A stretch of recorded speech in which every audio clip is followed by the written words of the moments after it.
బిడ్డలారా, ఈ దినము యెషయా 54:3 వచనాన్ని ధ్యానిద్దాం. కుడివైపునకును ఎడమ వైపునకును నీవు వ్యాపించదవు. దేవునికి మహిమ కలుగును గాక. దేవుని బిడ్డలారా, దేవుడు వ్యాపింపచేయువాడు. మనల్ని ఉన్న చోటనే, ఉన్న స్థలంలోనే, ఆ ఇరుకులోనే దేవుడు ఉంచువాడు కాదు, కానీ ఇరుకు నుండి దేవుడు విశాలమునకు నడిపించువాడని మనం తెలుసుకోవాలి.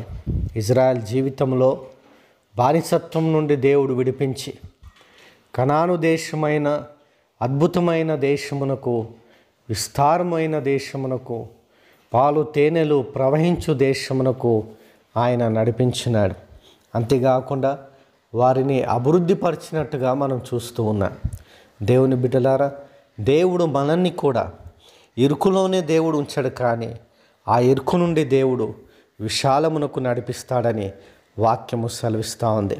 కాబట్టి మనము ఏమాత్రము బాధపడకుండా, అయ్యో నాకు స్థలము లేదని, లేకపోతే నేను చిన్న ఇంట్లోనే ఉంటున్నానని, ఇరుకులో జీవిస్తున్నానని, నా పరిస్థితులు పూర్తిగా ఇరుకుమయమై ఉన్నామని బాధపడకుండా నమ్మకంగా ప్రార్థన చేస్తూ దేవుని మార్గంలో నడుస్తూ ఉంటే దేవుడు నిన్ను ఇరుకులో నుండి విశాలమునకు నడిపిస్తాడని దేవుని బిడ్డలారా ఖచ్చితంగా వాక్యాన్ని బట్టి తెలియజేస్తూ ఉన్నాను. దేవుడు అట్టి కృప మనందరికీ అనుగ్రహించునుగాక.